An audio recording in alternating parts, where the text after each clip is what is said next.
I hate you and I want you to move. Those are the words that my neighbor said to me one day. We used to live in a decent neighborhood before we moved here to the Lancaster area. It was a typical neighborhood, nice neighborhood. We had nice neighbors around us and we enjoyed everybody. And there was an occasion when the neighbor across the street decided to move, and so therefore we got new neighbors.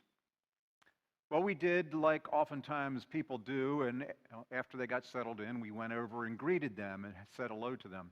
And we had an interesting conversation, my very first conversation with my neighbor.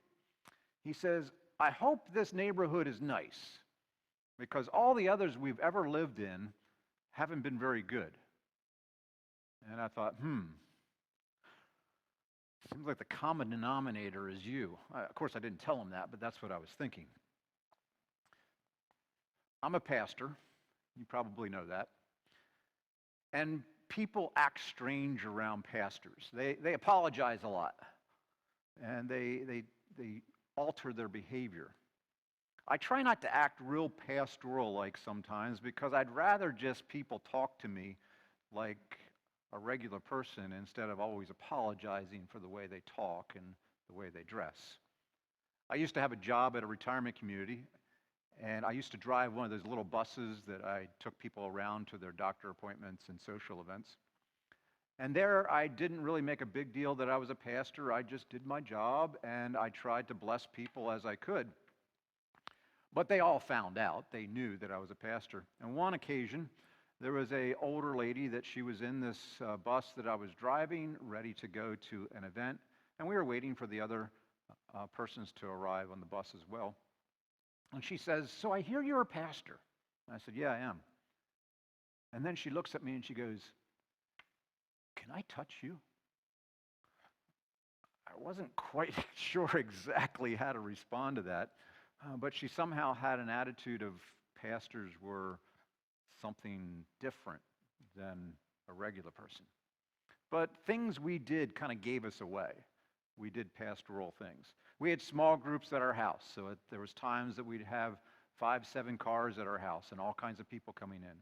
We used to have a weekly young adult gathering that we would see anywhere from 10 to 25 young adults in our backyard playing Frisbee, and people would see that.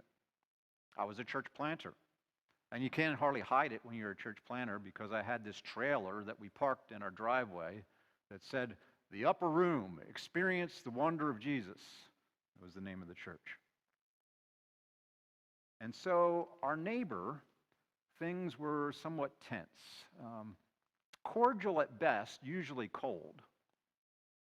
And there was times that we would feel the venom coming from across the street. To make matters worse, they didn't like our dog.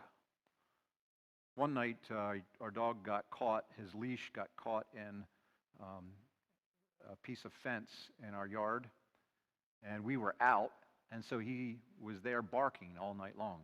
Well, this irritated my neighbor to no end. This added just more fuel to the fire of him not liking me. And so I went over and apologized. I knocked on the door and I said, hey, I'm really sorry for their dog disturbing you and making such a mess. You know, I'm really sorry. And as I went in and apologized, and I thought, well, maybe this will help. Nope. Didn't do a thing.